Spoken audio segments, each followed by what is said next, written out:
guys, Kelly here, and today I wanted to bring you my April book haul. And okay, I have two things I want to say before I get into the books.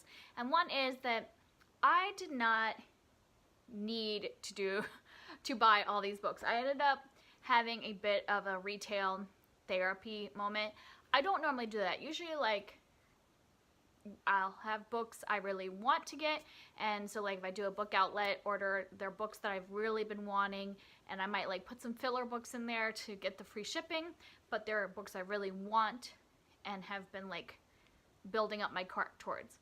But this was simply like one of those days where we're having a lot of anxiety. We're like looking for a house, and for anybody that has gone house shopping, you know, it's a stressful time, and the way I was dealing with my stress is that I just decided I wanted to buy a bunch of fluffy, feel-good books.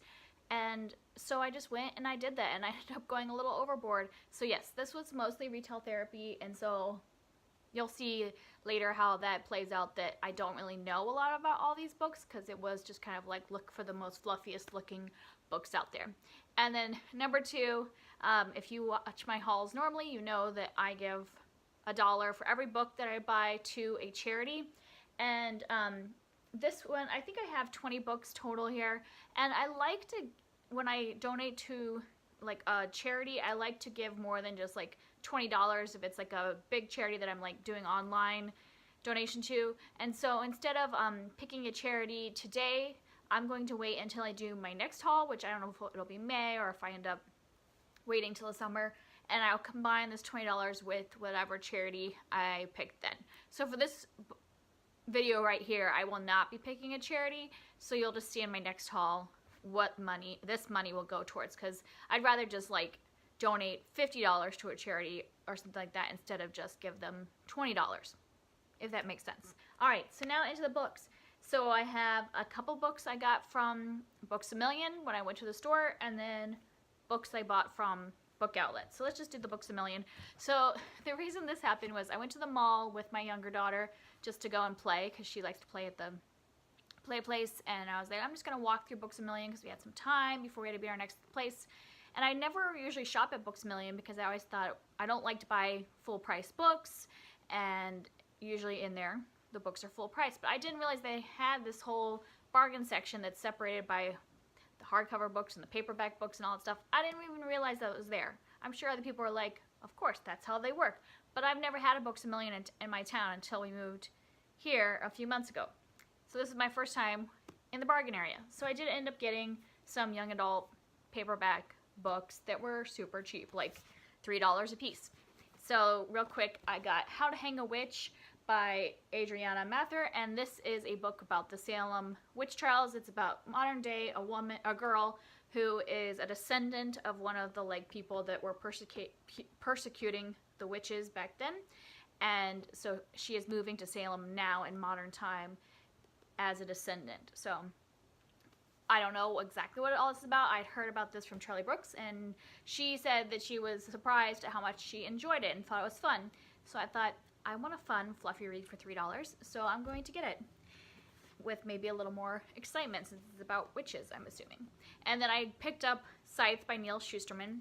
I have not read any of the books, Scythe or Thunderhead, and I've been holding off because I usually don't read series until all of them are done.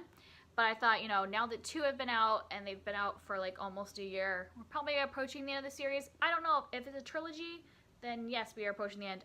If it's longer than that, this might sit on my shelf for a while, because like I said, I like them to be complete or about to be complete. But everybody talks about Scythe and how amazing it is, so I thought I would pick it up for $3 now, and then when the series is complete, I will read it. And then the last one I picked up was Tell Me 3 Things by Julie Buxbaum. This is a YA contemporary romance kind of book. I had actually just read this a couple months ago. I have a copy already, but my copy is a hardback, and it was also a scratch and dent copy. Like the cover was all ripped up. And since I really like this book, and this was a 5-star book, I went ahead and bought the paperback copy because I'm one of those people that prefers paperbacks to hardbacks. So I will get rid of my hardback damaged copy. So those are the 3 books I got at Books A Million. And then I bought 17 books on Book Outlet, and this was my retail therapy of, yeah. So most of these books are fluffy contemporary YA romance. And the reason for that is that if you watched my vlog recently, I have read so much fantasy this month. Like, it was a fantasy condensed time, some epic fantasy, some like lower fantasy, like just but tons of fantasy. And in the middle of that, I really wanted to like break it up with a fluffy contemporary, and I went to my shelf thinking I had a bunch because, you know, I just always keep some on hand.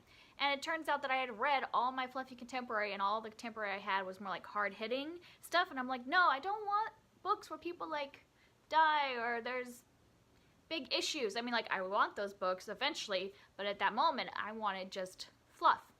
And so that was what inspired this retail therapy of just buying a bunch of fluff. But before I get to that, I did put some other things on there, so there is a little bit of fantasy and other things. So let's do that first before we get to the contemporary. So I've got Blood Red Road by Moira Young, and this is the first, and I believe it's a trilogy, and it's dystopian. I don't know a lot about this other than I think it's like desert type landscape. Not really sure, but I'm just in the mood to try a new dystopian. I think there was a time, you know, where dystopian was like the big thing. Everybody got overloaded on dystopian and got away with it, got away from it. I was on that, like, hadn't read dystopian for a while, and now I'm feeling like I want to get back into dystopian again. So I thought I would give this one a try and see if it's good like the Hunger Games. And then I got Renegades by Marissa Meyer.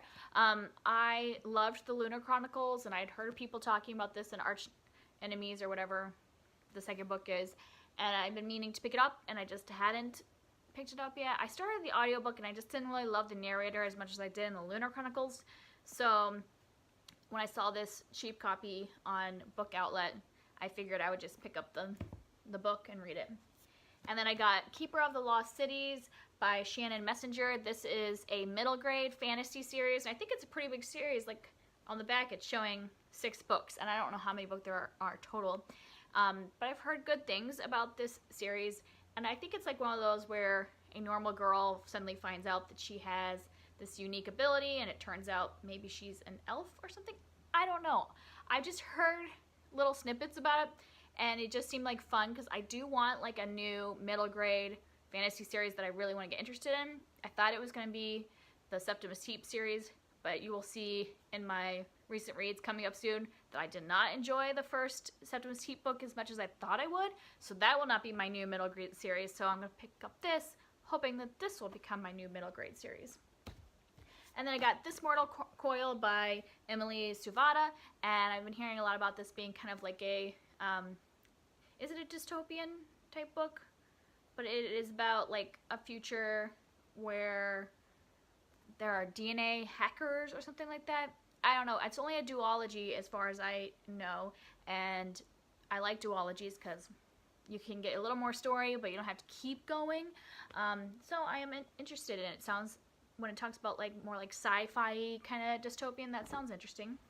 And then the last fantasy kind of book is Terrier by Tamora Pierce. This is the first book in the Becca Cooper series, and I've just been basically buying everything by Tamora Pierce because I'm really liking the Song of the Lioness series. I own the Immortals series, and now I'm starting to build up my Becca Cooper series. And then next I have a thriller, and this is Master of the Game by Sidney Sheldon. I've read a couple of his books and really enjoy them. They're kind of thrillers, but then they're also like literary fiction too, because there's a lot more to them than just like the basic thriller kind of thing. And this one is supposed to be one of his most famous ones, so I thought I would pick it up and see what it's like. From the back, it's about a woman who seems to have a lot of wealth and world renown and all this stuff, and kind of follows her life, and now she's in her 90s, and kind of talks about her family and how she got as far up the ladder as she did. I don't know. Like I said, I've read a couple of his, thought they were interesting, thought I would try another one. The next one is One by Sarah Crossan. This is a book in verse about conjoined twins. That's all I know, but I thought that would be interesting. And then I have Graffiti Moon by Cath Crowley. This could end up being kind of a fluffy contemporary. I'd heard about it from Kathy Reinhardt, is that her name? I'll link her channel down below, and she had read this recently and said it was really interesting. And all I know about it is it's like a group of teenagers, and it follows just 24 hours in their life. So this whole book is just one day in their life and a lot of drama that is happening in that one day. And now, let's get into the fluffy contemporary books. So like I said, I just wanted something fun, and I just needed to like restock my shelf, because if I'm in one of these days like I am now, or in these moods like I am now, where I've read a lot of like heavier books or a lot of fantasy books, and I just want something I can fly through real quick and be fun, then I needed to stock that, my contemporary fluffy books. So some of these I do not know much of anything about. Basically I went on Book Outlet, looked under like the YA, and then looked under romance, and if it had a cover that seemed intriguing, I looked on it on Goodreads and made sure it didn't get like horrible reviews, and if the like synopsis seems somewhat interesting, I just picked it up. So I don't really know much about these, and I probably didn't even read the whole synopsis, might have just read like the first sentence. I picked them up.